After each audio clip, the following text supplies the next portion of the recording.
maipagkaloob. Mamahaling hiyas ni gintong milkob, ang tanging dalangin, O Diyos, ay tanggapin.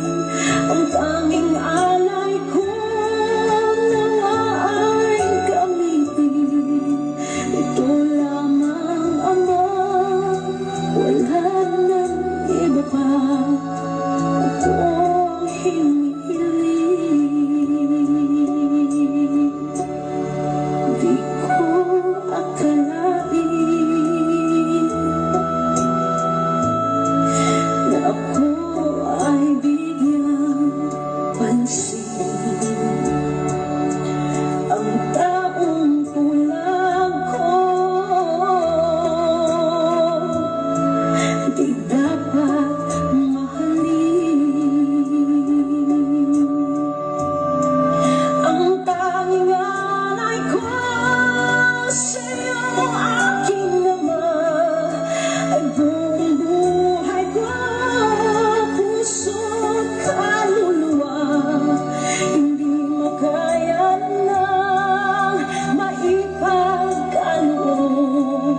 Mamahaling hiyas ni gintong nilkob, ang tanging dalangin, O Diyos, ay tanggapin. Ang tanging alay ko nawa ay gamitin. Ito lamang, Ama, wala nang iba pa akong hinihiling. Aking hinihintay ang iyong pagbabalik, Jesus. Ang makapiling ka, kagalakang lubos. Ang tanging alay ko sa'yo, aking Ama, ay buong buhay ko, puso't kaluluwa. Hindi makaya na maipagkaloob. Mamahaling hiyas ni gintong nilkob, ang tanging dalangin, O Diyos, ay tanggapin. Ang tanging alay ko nawa ay gamitin. Ito lamang, Ama, wala nang iba pa akong hinihiling.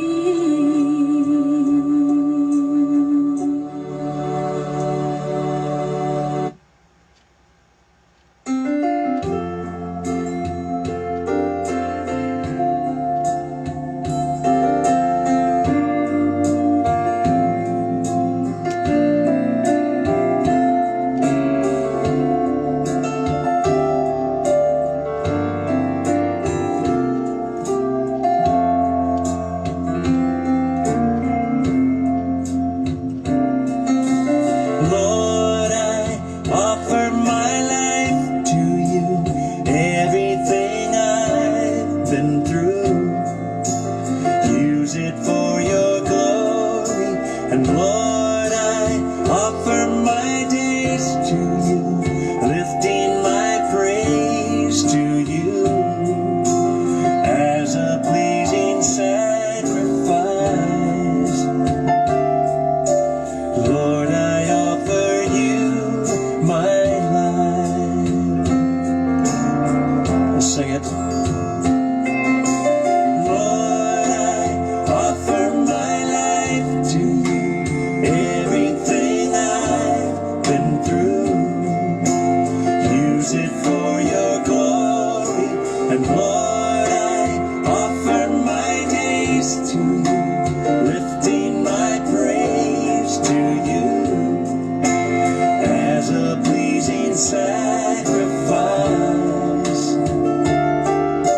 Lord, I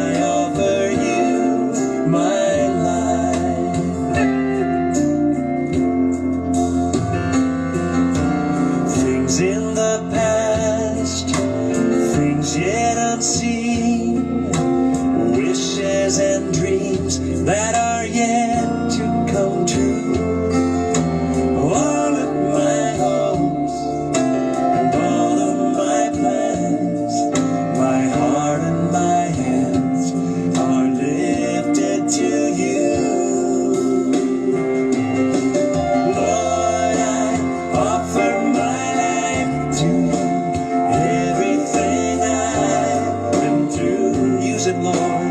Use it for your glory.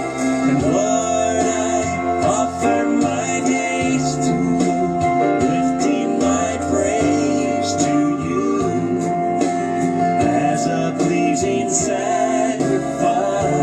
Yes.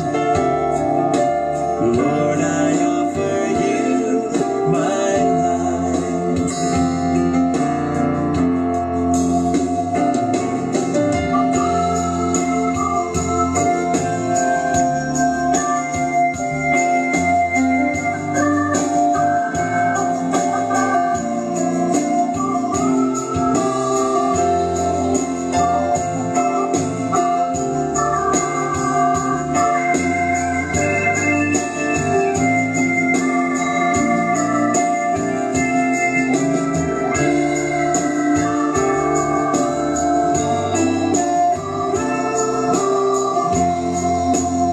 Sing it together. Lord, I offer. And Lord, I offer my life to you. Everything I've been through, use it, Lord. Use it for your glory. And Lord, I offer my days to you, lifting my praise to you as a pleasing sacrifice. Lord, I offer you my life. Lord, I offer you my life. Oh, yes.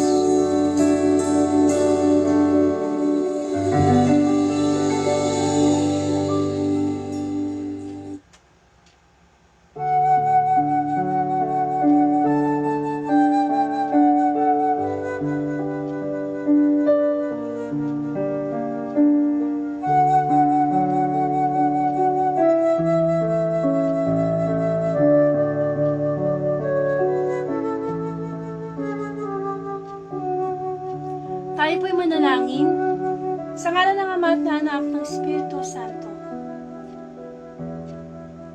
Ano nga ba, Panginoon, ang aming maiaalay sa iyo, maihandog sa bawat araw? Sa buong maghapon, ang dami mong inihandog, ibinigay mga biyaya.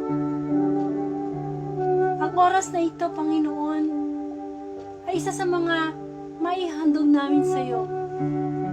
Ang ibigay ang oras namin upang makinig sa iyong mabuting balita. Ihandog ang aming puso sa oras na ito upang mataniman ng iyong mga salita. Ihandog ang lahat ng mga kahinaan namin. Magtiwala na ikaw ang magbibigay ng kalakasan. Maghandog ng aming pagtitiwala sa iyo. Maghandog ng aming pagmamahal sa iyo. Karapat dapat kang purihin at handugan, Panginoon. Isang handog na the best. At ang handog na yun na gusto mo sa oras na ito ay ang aming mga puso. Humingi po tayo ng kapatawaran sa aking Ama. Patawad, Panginoon, sa aking mga kainang nagawa sa nakalipas na oras. Linisin mo po ang aking puso, kasama po ni Brother Erwin, na kami ay magninilay ng iyong mabuting balita. Gamitin mo po lamang ang aming espiritu, ang aming boses, upang maging daluyan ng iyong mensahe, Panginoon. Dalangin ko din ang lahat na makakarinig ng mabuting balita sa oras na ito, Panginoon. Ano po man yung mga stress, mga pagsubok, karamdamang pisikal, in Jesus' name, kinakasaot ko po, at tanging kapuspusan lamang ng Espiritu Santo, ang aming pong hinihingi sa iyo, Panginoon. Bigyan mo po kami ng karunungan, kababaan ng loob. Hindi po yung gusto namin, kundi yung kalooban mo ang makapangyari. Salamat, Panginoon, sa gabi-gabi na nakakasama ka namin sa iyong mga salita. Salamat, Panginoon, kami ang may kailangan sa iyo, Panginoon, pero ikaw ang patuloy na nagbibigay ng mga paraan through social media upang makapagnilay kami sa everyday gospel. Patuloy kang kumilos sa mga darating pang oras, Panginoon. Ikaw ang mahayag, ikaw ang maitaas, ikaw ang maging bida sa Facebook Live na ito. Lord, gawin mo kaming mga bata sa oras na ito. Isang batang inosente na lalapit lamang sa iyo upang makinig ng iyong mga utos na buong puso naming susundin. Mga utos na mapagmahal, nagpapaalala sa amin upang kami makaiwas na sa mga kasalanang patuloy pa rin naming ginagawa, kumakadena sa aming relasyon sa iyo. Ang lahat ng ito'y dalangin ko po sa iyo, Ama, sa pangalan ng Anak, kaysa ng Espiritu Santo. Amen.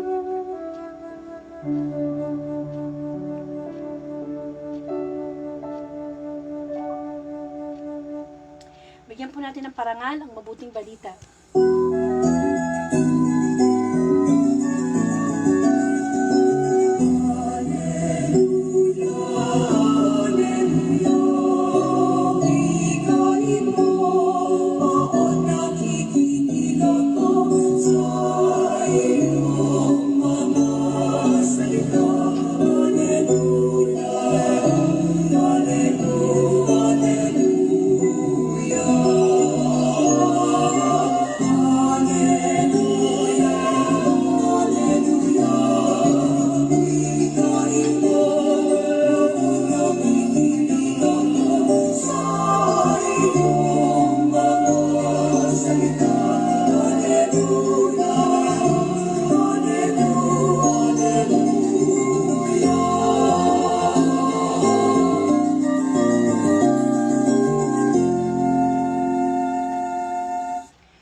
Mabuting balita ayon kay San Lucas. Papuri sa iyo, Panginoon.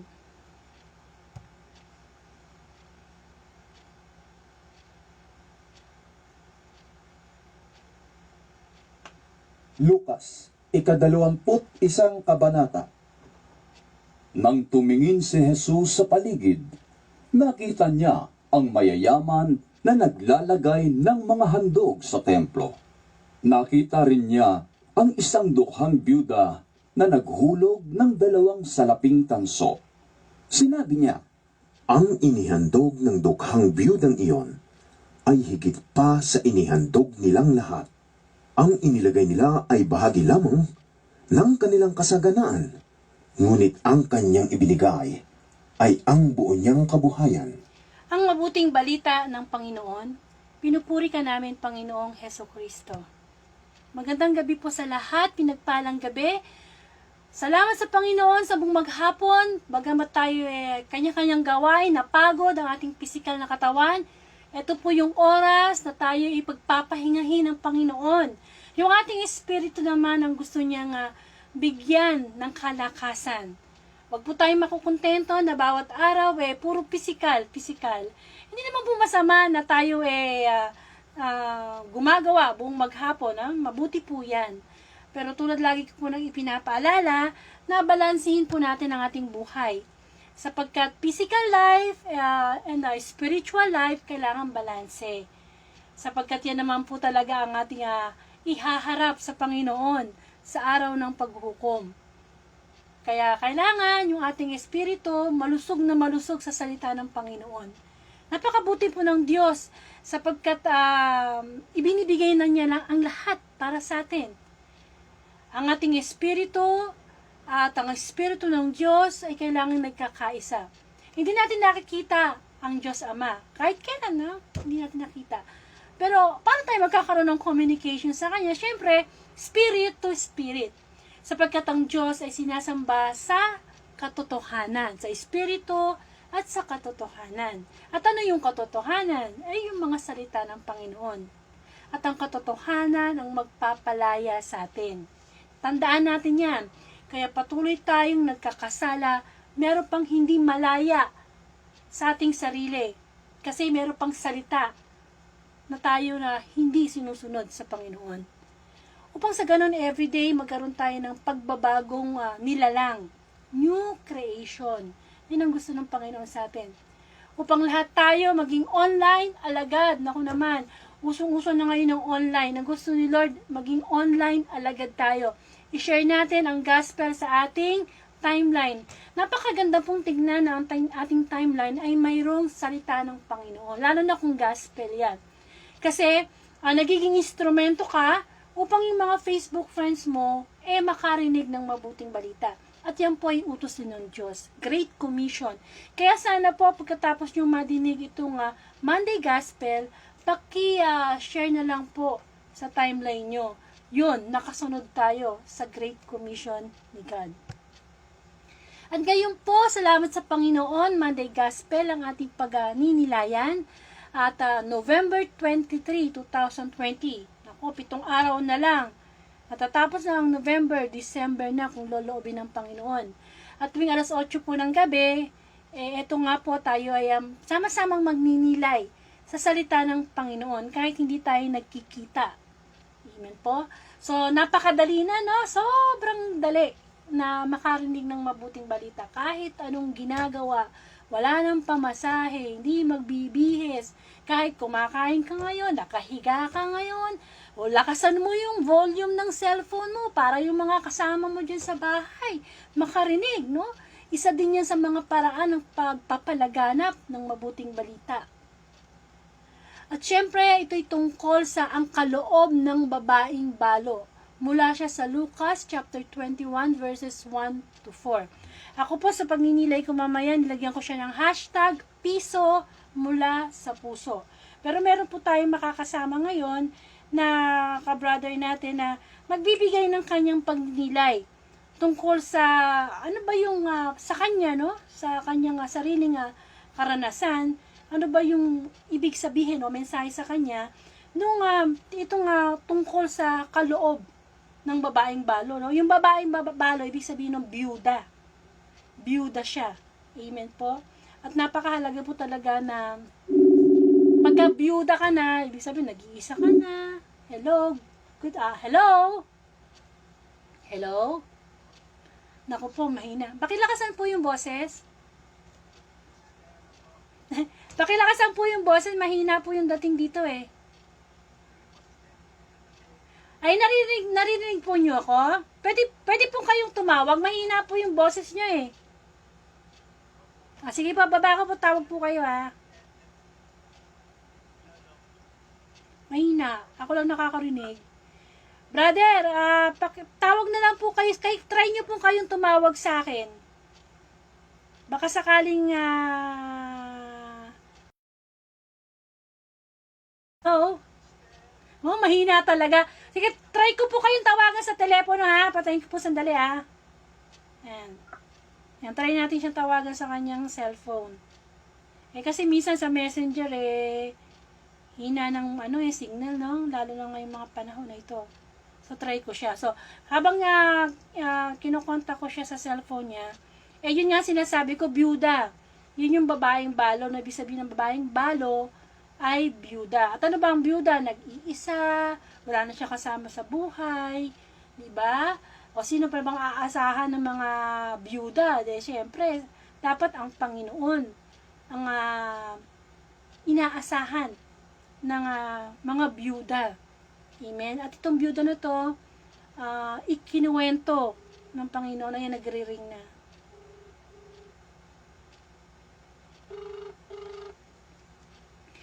So, ayan, malakas na.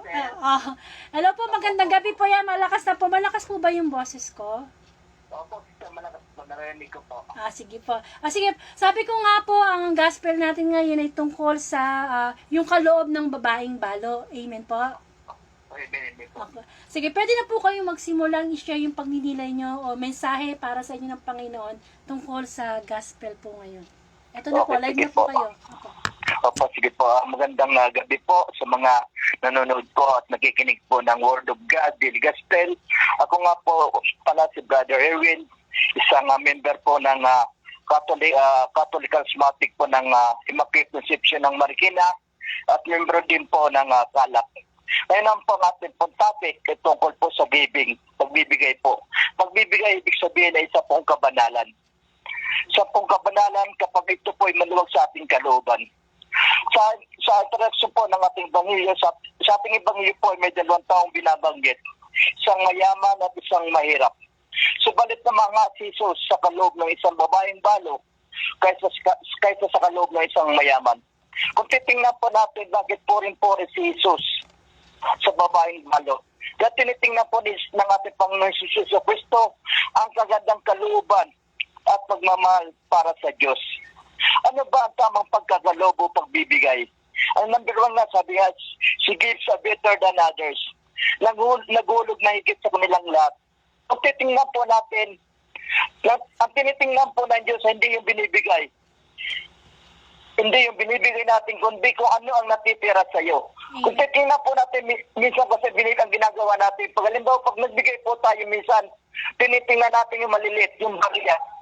Minsan, tinitingnan po natin yung kung ano po yung meron tayo na, halimbawa, pinakamalit na pera, halimbawa, 20 pesos, yun ibibigay natin. Hindi po natin tinitingnan kung ano yung binibigay natin. Ang sabi nga, ang tinitingnan ng ating Panginoon Jesucristo ang natitira sa atin. Kung ano yung natitira sa atin yung tinitingnan ng Diyos. Hindi po yung tinitingnan ng Diyos kung ano yung binuhulog po natin. Ang pangalawa po, sabi dito, she gives the whole. Ang binibigay ng babaeng dukha ang buo niyang ikabubuhay. Kung titingnan po natin sa mga mayayaman, ay binigay po nila sobrang pera. Ngunit sa babaeng ito, ang ibinibigay niya ang kanyang ikinabubuhay. Yung huling sentimo ng kanyang pera, ang ibinibigay ng babaeng ito. Dahil alam niya, yung dito sa Hebreo, ang sabi dito sa Hebreo, huwag kayong magmukhang salapi, masiyang kayo sa anumang nasa inyo, sapagkat sinabi ng Diyos, hindi kita iiwanan, ipababayaan man. Kaya po mga kapatid, napakaganda po na ipinakikita ng babaeng ito. Ipinakikita niya, kahit yung natitirang pera sa kanyang bulsa, binigay niya para sa ating Panginoon sa Kristo. Ibinigay niya tanda ng kanyang pag-ibig at pagmamahal sa Diyos. Ganun po kabuti ang kalooban ng babaeng ito. Ang pangatlo pa, sinabi dito, she gives with the right motives. Ang sabi nga sa Colossus sa 3:17, gawin ninyong lahat sa pangalan ng Panginoong Hesus. Ang sabi po rito, gawin ninyong lahat sa pangalan ni Hesus. Hindi po sa pangalan po ng samahan. Hindi po sa pangalan ng community. Ibig po sabihin, ibibigay po natin ito para sa ating Panginoon Jesucristo. Hindi po natin dapat sabihin na ito para sa samahan, ito para sa gawain. Kundi ang sabi ng Panginoon, dahil sa banal na kasulatan, gawin ninyong lahat sa pangalan ng Panginoong Hesus. Kaya po ibig sabihin, ang lahat ng ito ibibigay natin para sa ating Panginoong Jesucristo. Pangalawa po, ang sabi rito, ang bawat isa dapat mabigay sa sariling pasya, maluwag sa loob at hindi napipilitan lamang. Ang ibig po sabihin, ang bawat isa ay magbigay na hindi po nag-aalinlangan, hindi po napipilitan. Tapos ibinibigay niya dahil alam niya para po sa ikabubuti. Sapagkat sabi nga, ang ibig ng Diyos ay kusang loob, pagkakaloob. Ibinibigay natin yung ating mga alay o kaloob dahil alam natin na ito ay para sa kagustuhan ng ating Panginoon sa Kristo. Ibinibigay natin yung ating kaloob dahil alam natin na sa pamamagitan nito, matutuwa ang ating Panginoon sa Kristo. Tulad ng ginawa ng babaeng ito. Ang ginawa ng babaeng ito, dahil yung natitira niyang pera ay pinagkaloob niya, ibinigay niya dahil alam niya nabibigyan siya ng Panginoon ng siksik, at tumapaw. Kaya nga po, mga kapatid, pinakikita ng Panginoon sa gabing ito. At isa nga, paalala sa bawat isa. Sa pagbawat bibigay natin, huwag po natin tingnan kung ano yung nilalaman ng ating bulsa. Bagkus tingnan natin kung ano yung kalooban na nais ng Diyos. Kaya nga po, kung titingnan po natin sa yung financial po, secondary na lamang po yan. Yung mga material, secondary lamang po yan. Ang pinaka-importante po natin na priority na gawin natin, ang pinakamagandang ialay po natin para sa ating Panginoon Jesucristo, yung sarili natin. Ialay po natin yung sarili natin para sa Diyos. Ipakita natin kung paano natin aayusin yung buhay natin. Ipakita po natin kung paano natin tatanggapin si Kristo at isuko yung ating mga sarili. Isuko natin yung ating mga pagkakamali. Pangalawa po, ang gawin po natin, change attitude. Baguhin po natin yung ating pag-uugali. Pag binago po natin ating pag-uugali, makikita po natin kung sino si Kristo sa buhay natin. Pangatlo po, dapat maging focus to be Christ-centered. Ibig sabihin, maging center po natin si Kristo sa buhay natin. Hindi po natin, huwag na po tayo mag-isip po anong bagay. Importante, makita si Kristo sa puso ng bawat isa. Makita si Kristo na gumagalaw sa puso ng bawat isa sa atin. Sabi nga sa Mateo 5:6, Mateo 5:6, sabi niya, mapalad ang mga may malinis na puso sapagkat makikita nila ang Diyos. Kaya po mga kapatid, sa gabing ito, ang nais ng ating Panginoon. Ang una-una po natin priority po natin na ialay sa ating Panginoon si Kristo. Unahin po natin yung sarili natin. At pamagitan po ng sarili po natin, makikita natin kung paano tayo babaguhin ng Diyos.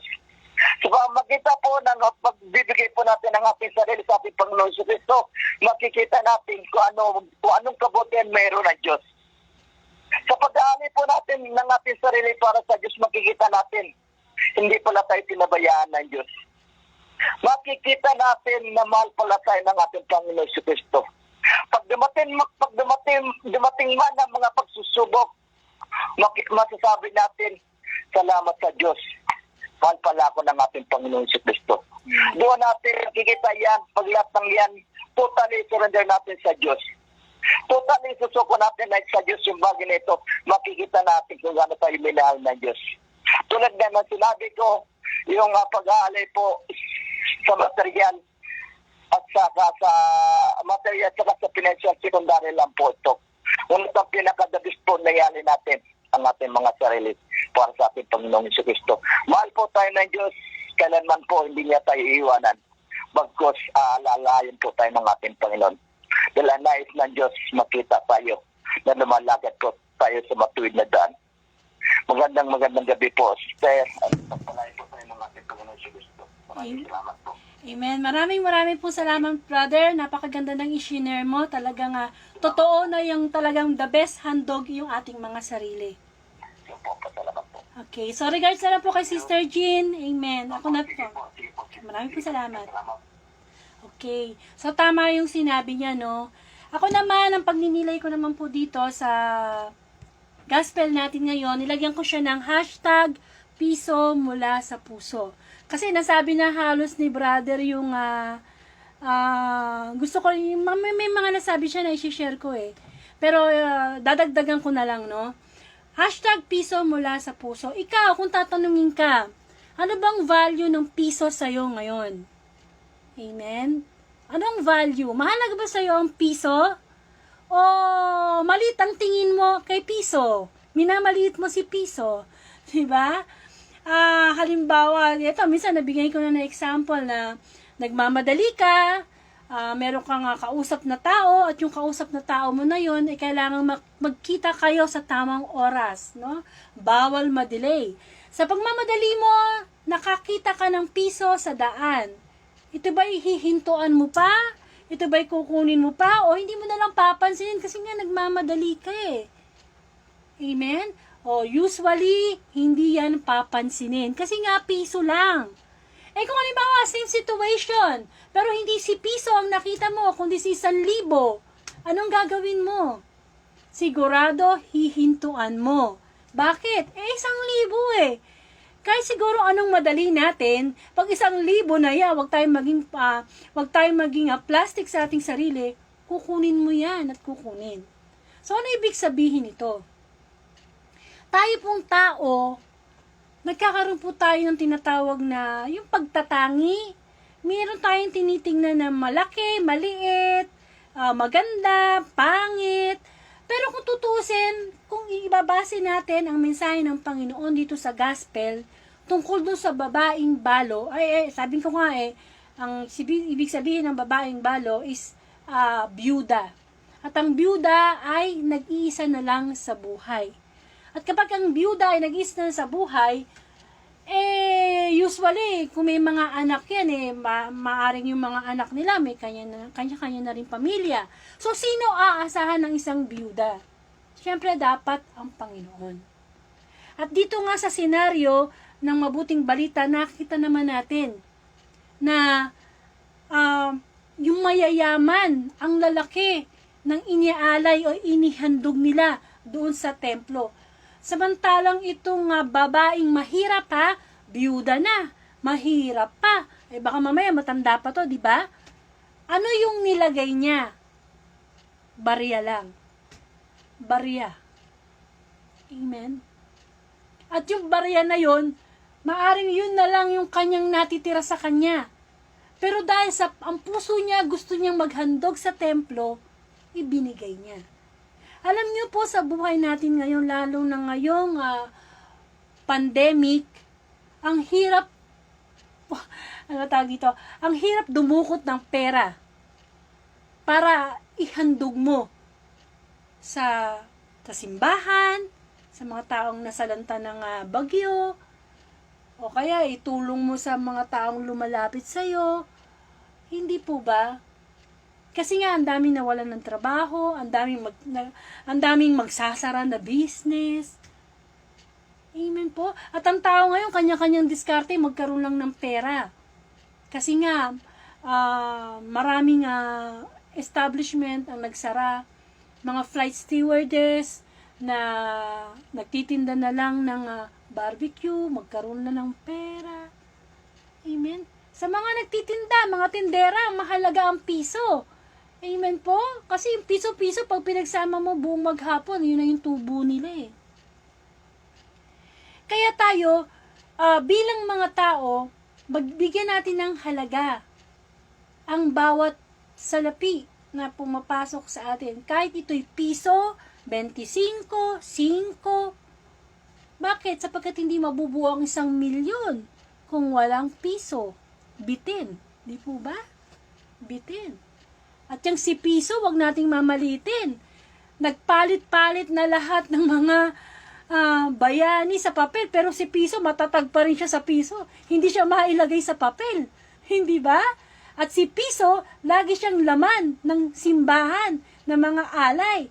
Wala kang makikita na sa alay merong 500, 1,000, no? Talagang usually, pagka naglalagay ng alay yung mga tao, tumutunog-tunog pa yan, puro piso, no?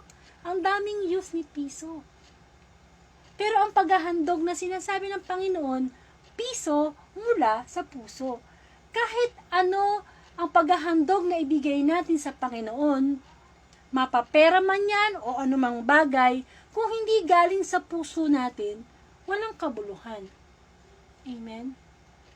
Sa mabuting balita, mayayaman, ibinigay nila lahat, pataasan sila ng palakihan ng naibigay. Yung iba, pinagmamayabang pa, ipinapakita pa. No, ito, laki ng ibinigay ko, no? Isusunod kaya sa akin, mayaman dito, malaki din ang bibigay nito.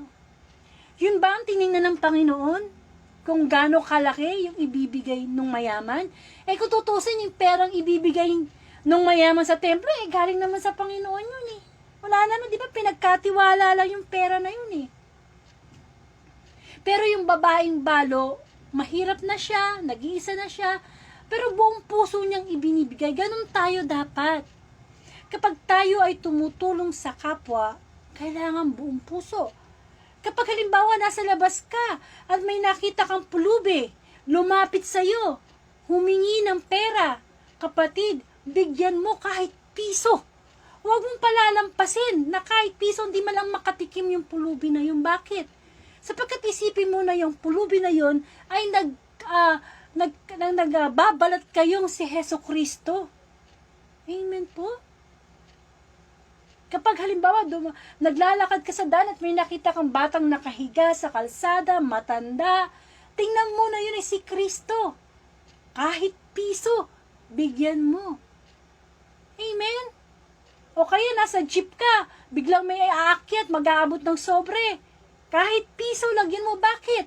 Ano bang gusto mo? Hingyang ka ng piso o nakawang ka ng libo-libo? Di po ba? Eh, iba dyan ang gaganda ng damit. Ang gaganda ng kilos, yung pala tatabihan ka para nakawan ka. Di ba? Uso-uso yung mga budol-budol gang na yan. Amen po. Kaya nanghihingi ang ating kapwa kasi nangangailangan. And it's better to give than to receive.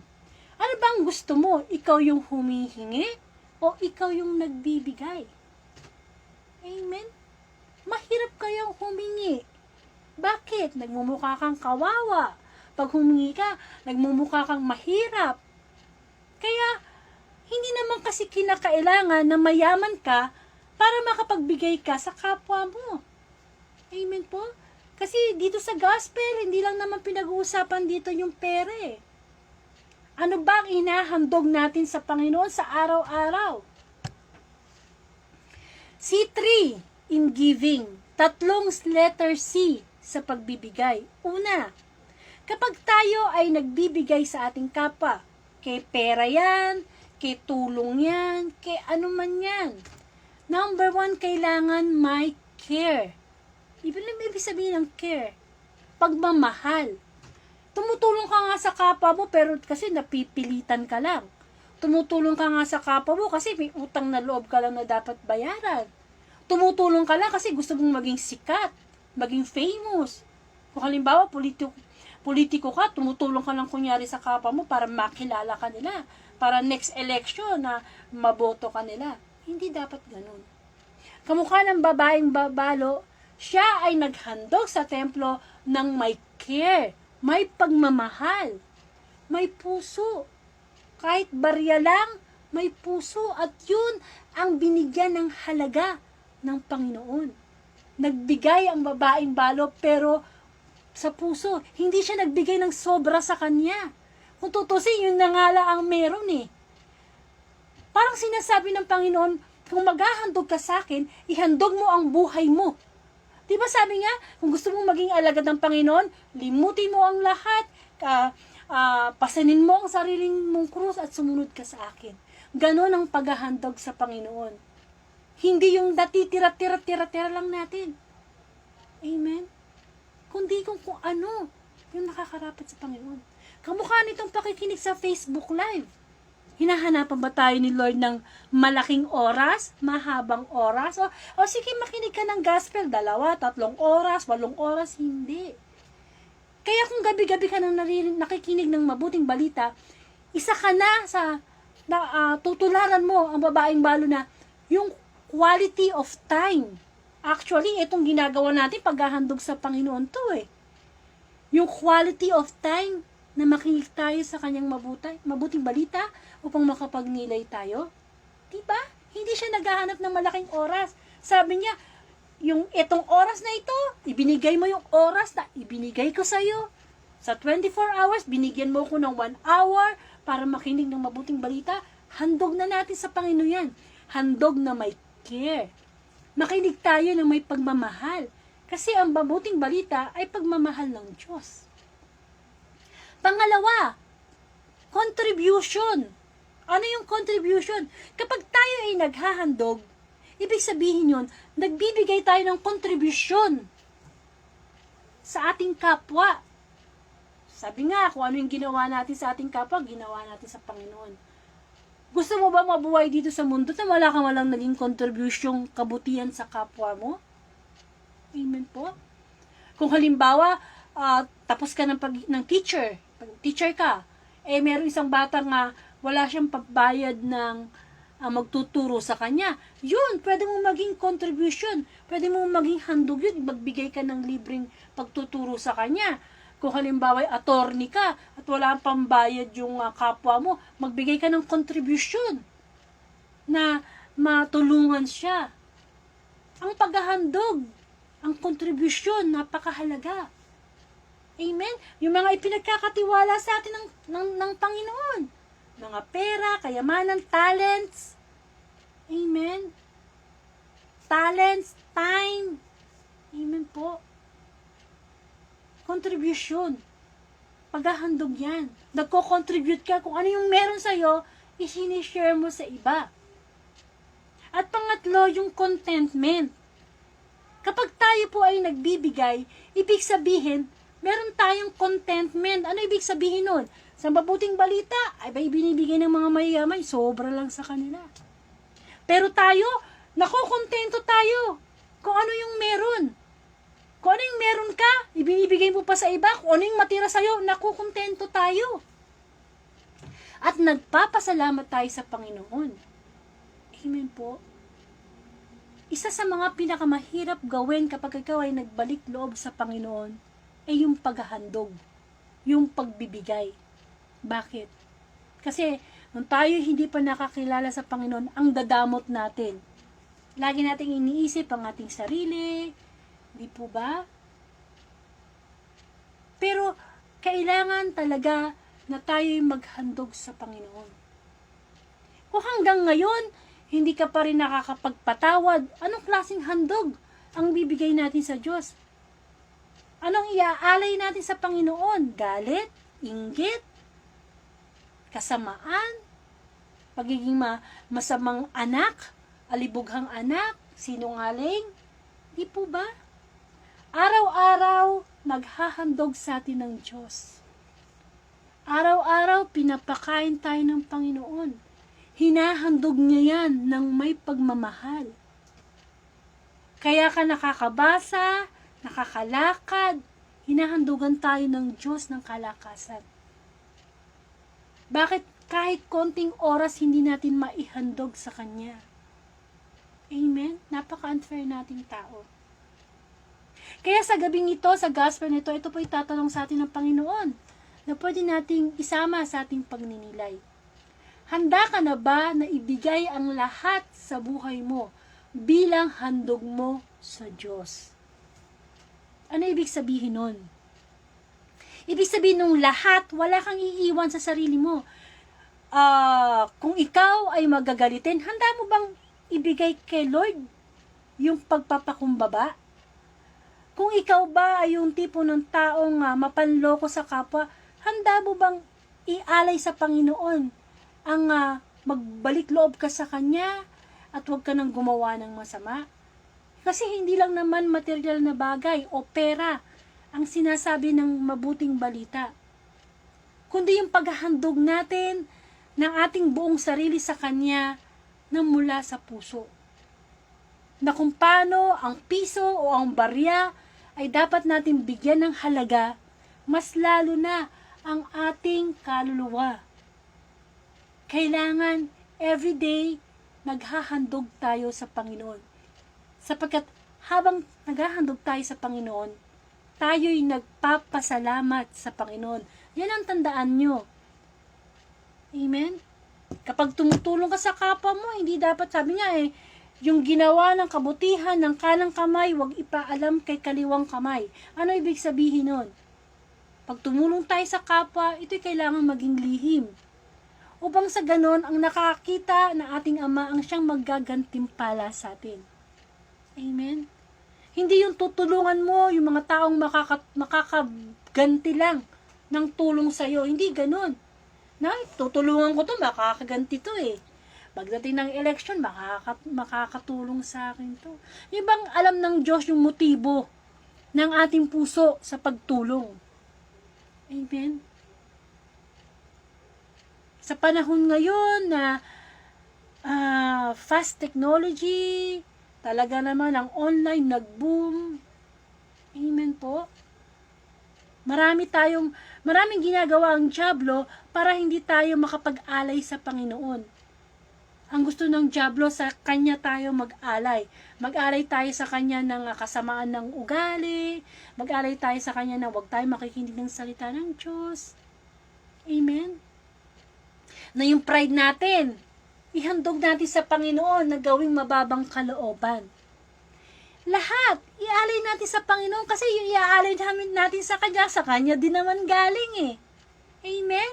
Kung marami kang pera, ialay mo, gamitin mo yung pera na yan na ipinagkaloob sa'yo ng Panginoon para tumulong sa kapwa. Huwag mong buruhin, huwag mong itanim sa lupa, huwag mong ipagkait. Amen po? Yung oras, napakahalagang inaalay natin yan sa Panginoon. Inaalay natin sa pagdadasal, sa pagbabasa ng Bible, sa pakikinig ng mabuting balita. Dapat sa bawat araw, meron kang nagawa para sa Panginoon. Kasi sayang naman yung pagkagising sa ating kaninang umaga. Ginising na nga tayo, kung tutusin, isang kisap mata ni Lord, pwede na tayo hindi gisingin Pero ginising tayo upang tayo maghandog sa Panginoon. Amen? Hindi humihingi ang Panginoon ng kayamanan ng mundo. Yung simpleng re-respeto ka sa mga magulang mo, paghahandog na yan sa Diyos. Yung simpleng magpapasalamat ka sa mga taong tumulong sa'yo, paghahandog na yan sa Diyos. Amen. Handugan natin ang ating sarili na nagmumula yung handog sa Panginoon. Ano ibig sabihin? Puno ka ng pagsubok ngayon samantalang hinahandog ng Diyos ang mga bunga ng banal na Espiritu. Ang kapayapaan, ang pag-ibig, ang pagpipigil sa sarili. Handog ng Panginoon sa atin yan. Kaya nga siya ipinako sa krus eh. Di po ba? Pagkatapos, andyan na, nakahain na, ayaw natin tanggapin. Ayaw natin magkaroon ng kapayapaan. Ayaw natin magpatawad samantalang hinahandog na yan sa atin ng Panginoon. Anong kinatanggap na handog ng tao ngayon? Mga drugs, mga pornography, mga addiction sa paggamit ng mga cellphone, nauubos yung oras sa paggamit ng cellphone. Kapatid, yung mga anak nyo, no? Tingnan nyo yan, addiction. Ang paggamit ng cellphone, kala natin ang addiction sa drugs lang, ha? Hindi. Ang ating mga kabataan ngayon na haling na mag-aksaya at sa oras ng cellphone na hindi naman nag-glorify si God. Amen? Pag-aaksaya ng panahon. Imbis na ihandog ang kanilang sarili sa Panginoon, hindi nangyayari. Maraming ino-offers ang diablo na talagang masasabi nating pagharap natin sa huling sa Judgment Day, anong may papakita natin sa Panginoon? Ano yung maihahandog natin sa Kanya?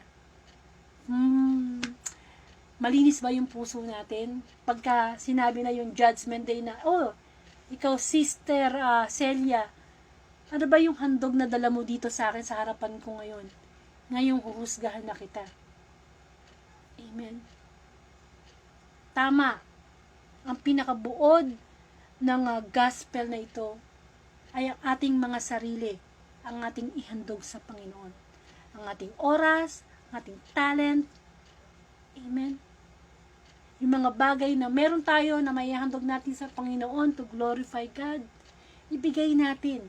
Samantalahin natin yung pagkakataon na tayo buhay pa, pwede pa tayo maghandog sa Panginoon, pwede pa tayong pumalakpak sa Diyos, pwede pa tayong sumayaw sa Panginoon. Amen. Pwede pa tayong umawit sa Panginoon. Amen po. At hindi naman tayo malulugi talaga eh. Kapag naghandog tayo ng piso sa Diyos, gagawin niyang 1,000,000 yan. Maniwala ka. Siksik, liglig, at umaapaw. Subukan mong maging mapagbigay, hindi ka mawawalan, lalo ka pang magkakaroon.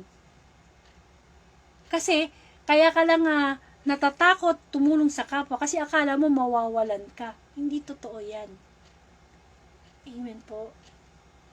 Magbigay ka naman magbigay. Amen po. Sapagkat yun ang gusto ng Panginoon. Pero syempre, maging malakas din yung pakiramdam, no?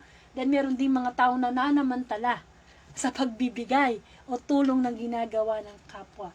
Alam naman natin ng Diyos ay hindi natutulog. At alam niya yan.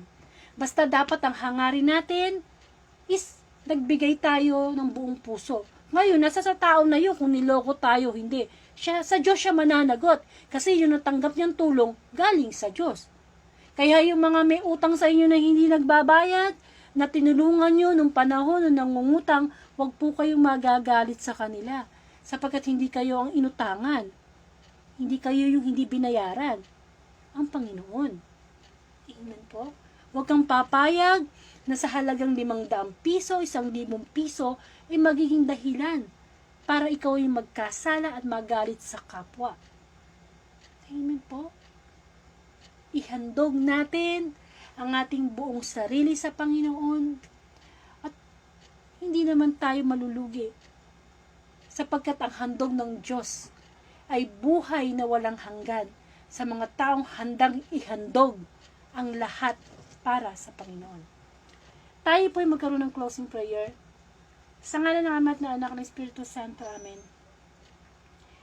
Panginoon, marami pong salamat sa muli mong pong pagpaalala sa amin na araw-araw dapat kami naghahandog sa iyo ng aming oras, ng aming talento, ng mga bagay na mag-glorify ka sapagkat hindi ka nagsawa sa araw-araw na handugan kami ng araw, ng ulan, ng hangin.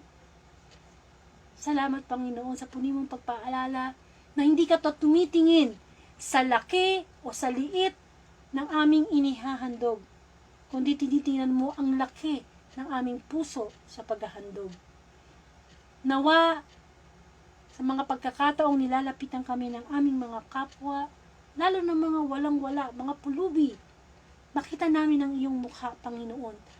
Isang Kristong nagbabalat kayo sa isang batang nansangan, isang Kristong nagbabalat kayo sa isang matandang namamalimos, isang Kristong nagbabalat kayo sa mga nasalanta ng bagyo na humihingi ng tulong kahit lumang damit.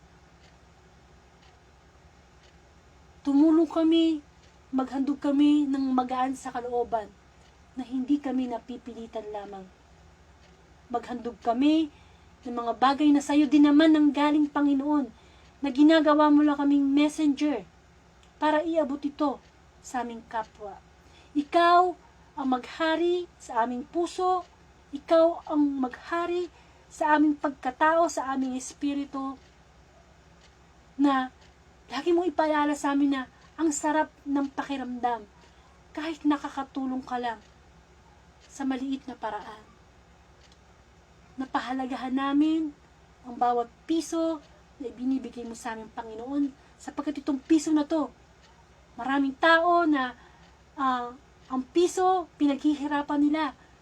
Magkakalakal sila, kukuha sila ng mga empty bottles, mga dyaryo, bote, para makabili lang ng 1 kilong bigas, Panginoon. Pero kami, Panginoon, minsan ihahain na lang sa amin, sa aming kainan, ay hindi pa namin pinapahalagahan. Maghandog kami lagi sa iyo, Panginoon, ng panalangin, ng pasasalamat at pagpupuri. Ihandog namin ang buo naming katawan, espiritu at kaluluwa to glorify you, God. Ama namin, sumasalangit ka, sambahin ang ngalan mo, mapasa amin ang kaharian mo, sundin ang loob mo dito sa lupa para nasa langit. Bigyan mo kami namin kakanin sa araw-araw, patawarin mo kami sa aming mga sala, para ng pagpapatawad namin sa nagkakasala sa amin. Huwag mo po kami pahintulot sa tukso, hadya mo kami sa lahat ng masama. Amen. Sa ngalan ng Ama at ng Anak ng Espiritu Santo. Amen. So, maraming pong salamat. Konting announcement. Lagi ko sinasabi, ganapin natin ang Great Commission. Maging online alagad tayo. I-share natin itong mabuting balita sa ating timeline. Isa yan sa mga paghahandog na magagawa natin sa Panginoon. Yung kanyang salita, ibinibigay mo sa iba, malaking tulong yan. Okay, punta kayo sa YouTube channel ko. Mag-subscribe kayo upang sa gano'n na automatic kapag merong bagong Facebook Live video, papasok yan sa notification nyo. Amen po.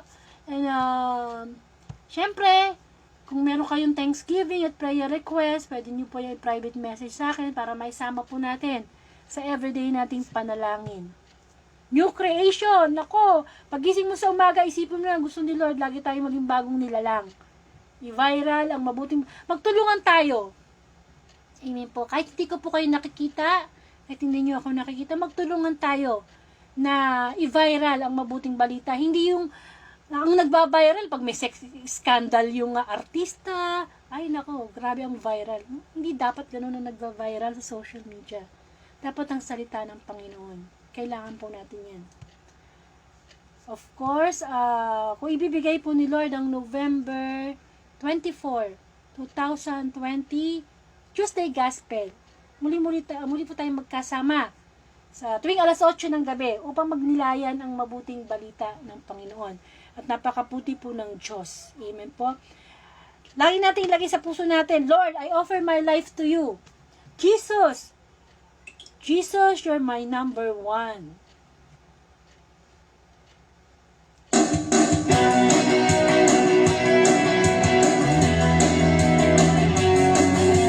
Jesus, you're my number 1, my leader and my friend. Jesus, you're my number 1, beginning and the end. You are the force that drives my heart. Without your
sa Panginoon ng buong puso, gawin nating number 1 si Jesus sa ating mga buhay. At bukas po, kung lolobin ng Panginoon na hindi pa niya, wala pa yung second coming, no? At gisingin tayo ng Panginoon. Ang Tuesday Gospel po ay tungkol sa pagkawasak ng templo at mga kahirapan at pag-uusig na darating. Amen? So maganda po to. Kasi nangyayari ngayon to sa mundo natin, no? Ang daming sakuna na dumadating sa ating bansa. Mga kahirapan, mga pag-uusig. Amen? Kaya kailangan po makinig tayo bukas ng gabi para mapaalalahanan tayo na baka mamaya nagaganap na sa buhay natin yung pagkawasak, pag-uusig. Amen? So maraming pong salamat. Ingatan tayo ng Panginoon. Huwag kalimutang magdasal bago matulog. Kasi baka di na tayo magising bukas. Humingi ng tawad. At magnilay. Pagnilayan natin ang salita ng Panginoon na, Lord, pag ginising mo ako bukas, ano yung maihahandog ko sa iyo mula sa aking puso? To God be the glory.